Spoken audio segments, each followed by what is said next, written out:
ఏయ్ ఎన్నిసార్లు చెప్పాలి నీకు ఇంటికి రావద్దని? నీకు అర్థమైతే లేదో? దమాక్ దమాక్ దమాక్ పనిచేస్తలేదా నీకు?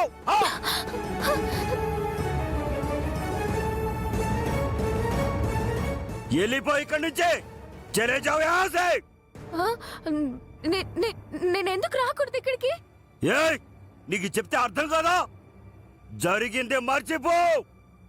మళ్ళీ ఎప్పుడు ఇంటి పక్కన కూడా రావద్దు. చలే जाओ यहाँ से.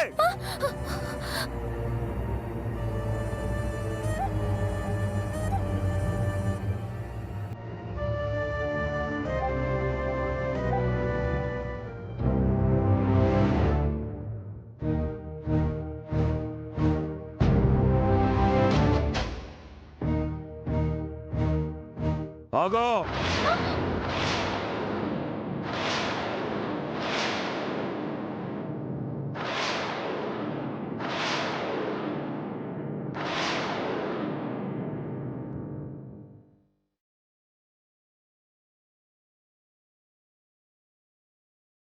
ఆ డైరీ ఇటువు.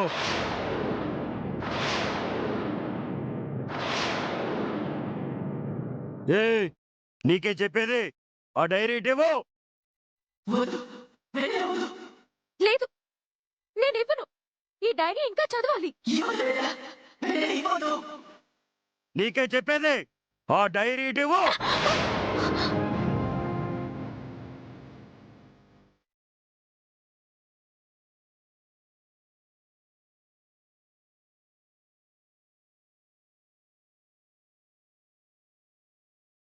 ఇది మోహిని బెట్టి డైరీ. ఇది నువ్వు ఎందుకు చదవాలనుకుంటున్నావు? అది మీకు చెప్పాల్సిన అవసరం లేదు. నేను ఈ డైరీ చదవాలి. లేదు, నువ్వు ఈ డైరీ చదవకూడదు. చదివితే అనర్థాలు జరుగుతాయి, అపాయాలు ముంచుకొస్తాయి.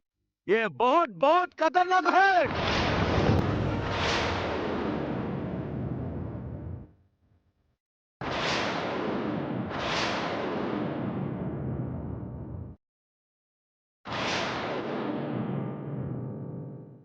వెళ్ళిపో.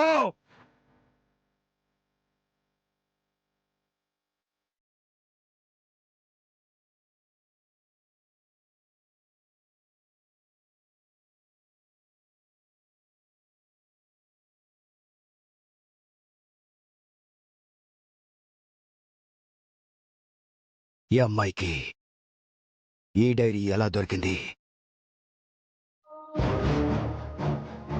దీన్ని చదవడం కోసం రోజు ఇక్కడికి వస్తుందన్నమాట.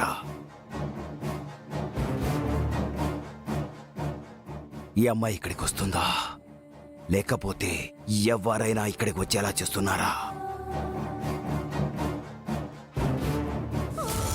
వాళ్ళ దగ్గర నుంచి నా బావని కాపాడుకునేంత వరకు, వాళ్ళకి బుద్ధి చెప్పేంత వరకు అతను నన్ను బంధించకుండా మీరే కాపాడాలి.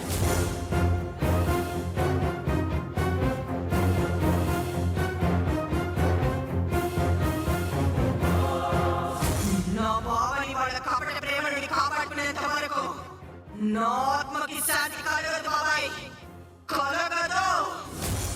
అసలు ఈ డైరీ ఇక్కడ ఉండకూడదు, ఉండకూడదు, ఉండకూడదు. ఇంత పనిచేసావు బాబాయ్. ఇప్పుడు ఇప్పుడు ఇప్పుడు నేనేం చేయాలి?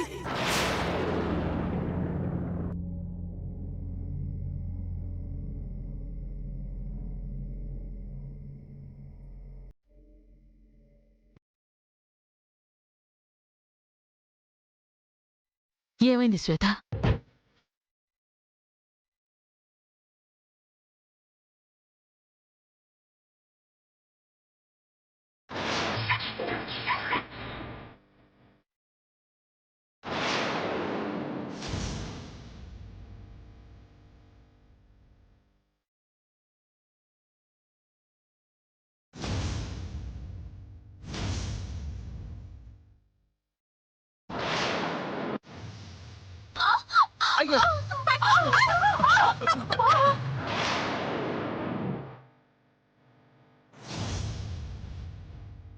మిమ్మల్ని ఇన్ని రోజులు ఇబ్బంది పెడుతున్నది ఎవరో కాదు, మీ ఇంటి కోడలు.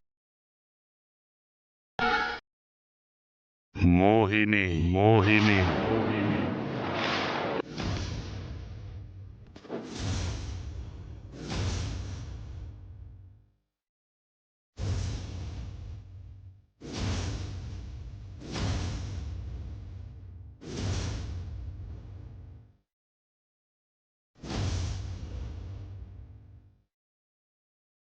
మోహినియా?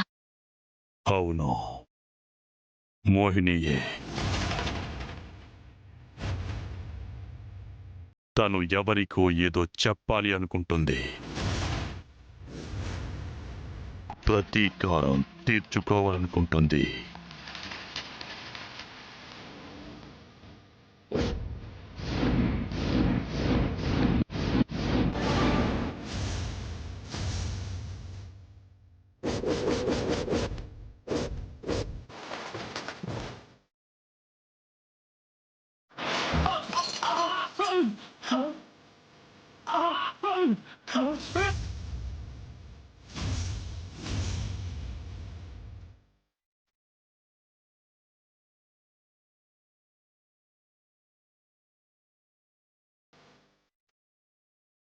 అందుకే ఆత్మగా మారింది.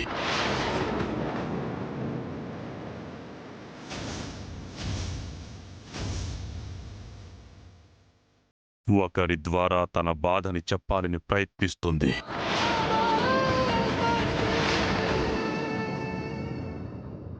స్వామి, దీనికి పరిష్కారమే లేదా? ఆత్మలు రెండు రకాలు. ఒకటి, కోరిక తీరక ఆత్మలుగా మారతారు. రెండు, పగలు ప్రతీకారాలు తీర్చుకోవడానికి ఆత్మలుగా మారతారు. కానీ రెండూ కలిసిన ఆత్మ మోహిని. మోహిని మోహిని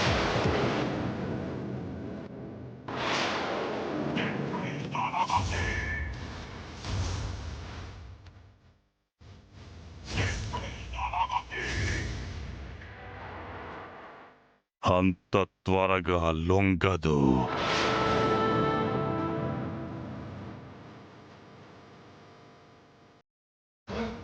అయితే మనం ఏం చేయలేమా స్వామి? ఆ, కష్టం, చాలా కష్టం.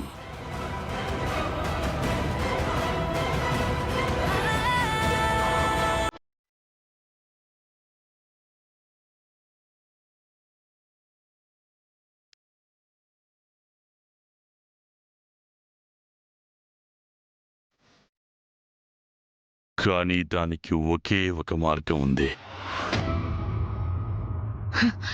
ఏంటి స్వామి అది? ఒక మండలం రోజుల పాటు పూజ చెయ్యాలి. అప్పుడే ఆ ఆత్మను బంధించే పరిష్కార మార్గం తెలుస్తుంది. స్వామి, ఆ పూజని త్వరగా ప్రారంభించండి.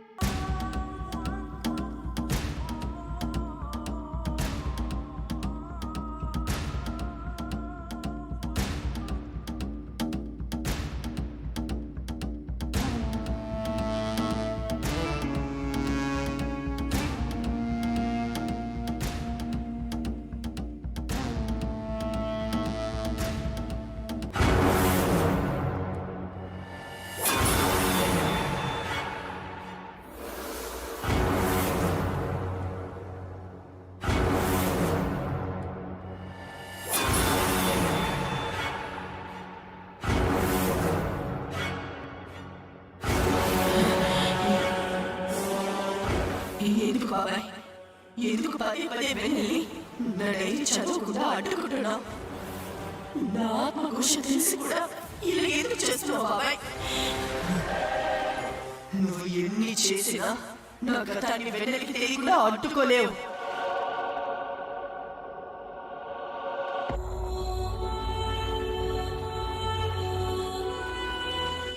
ఏం చేయాలి? ఏం చేయాలి?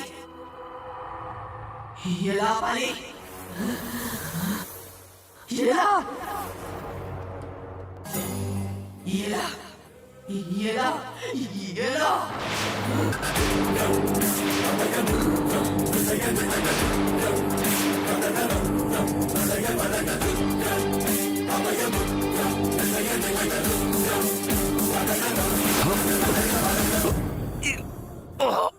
అలీ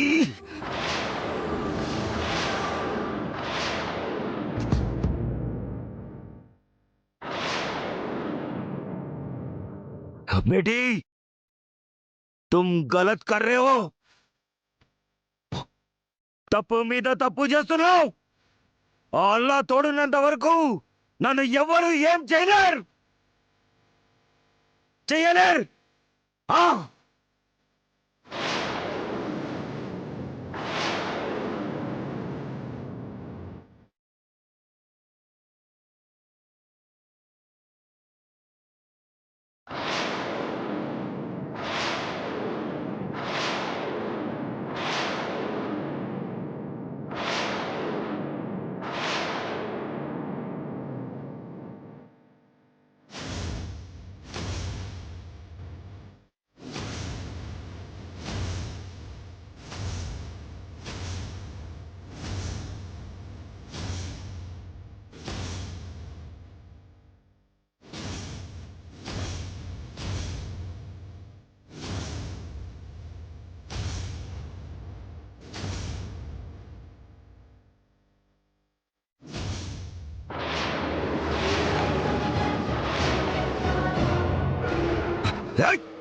छोड़ो मुझे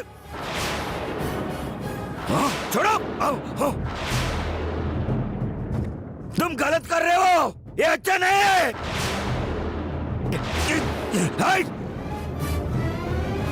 याली ये रहमान रहीम छोड़ो छोड़ो मुझे एक सदन का बच्चा छोड़ो मैं बोल रहा हूं रहमान रहीम छोड़ो मुझे छोड़ो छोड़ो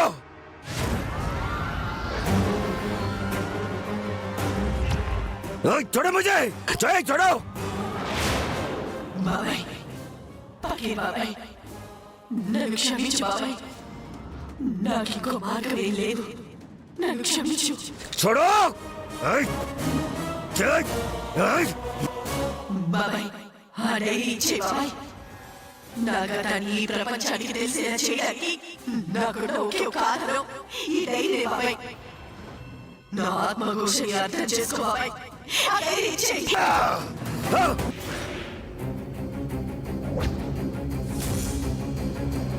ये शैतान के बच्चे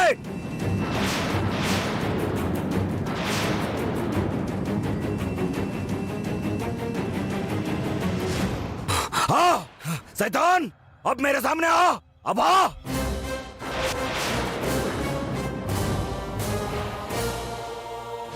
अल्लाह अब आ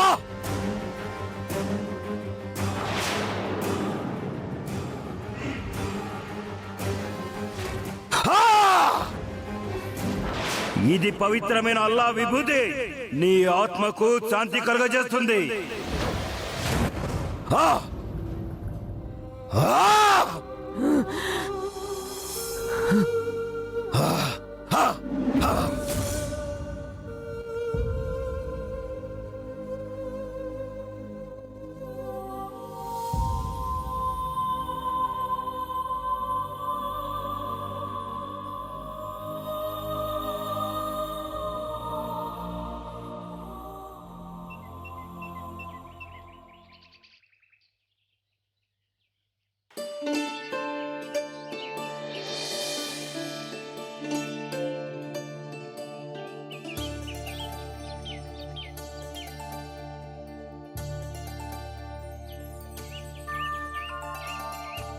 ఏంటి ఈ మధ్య ఇద్దరు గొడవ పడుతున్నారంట?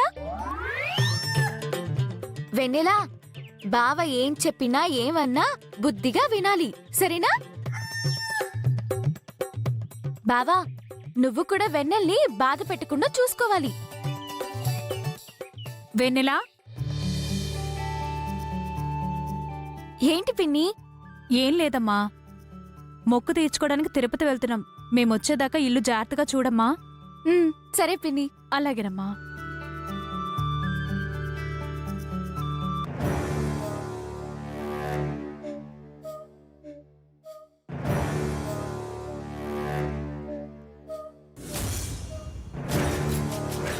జరగబోయే నిశ్చితార్థం ఏ అడ్డు లేకుండా జరగాలని, వాళ్ళ పిన్ని గారికి నచ్చాలని అమ్మవారికి అభిషేకం చేస్తున్నాను.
నూటొక్క బిందెలతో అభిషేకం చెయ్యాలంటే మామూలు విషయం కాదమ్మా. ఒక్కసారి ఆలోచించమ్మా. పెద్దమ్మ, ఆయన నాకు నచ్చారు. జరగబోయే నిశ్చితార్థం ఏ అడ్డంకం లేకుండా జరగాలని, నేను వాళ్ళ పిన్ని గారికి నచ్చాలని అమ్మవారికి అభిషేకం చేస్తున్నాను.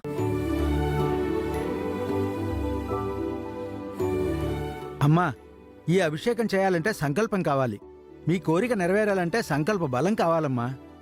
పంతులు గారు, ఆయనతో పెళ్లి జరగాలని సంకల్పం తీసుకున్నాను. దానికోసం ఎంత కష్టమైనా భరిస్తాను. అభిషేకం చేసి తీరుతాను. సరే అమ్మా, ఈ అభిషేకం చేయాలంటే ఒక విషయం జాగ్రత్తగా గుర్తుపెట్టుకోవాలి. ఒక్కసారి అభిషేకం ప్రారంభించిన తర్వాత 101 బిందెలు పూర్తయ్యేంత వరకు ఎట్టి పరిస్థితుల్లో ఆపరాదు, బిందె కింద పెట్టరాదు. అలా ఏ కారణం చేతైనా అభిషేకం బిందె కింద పెట్టాల్సి వస్తే అభిషేకం ఆగినట్టే. ఇక మీద అభిషేకం చేసినా ఆ ఫలితం వృధా.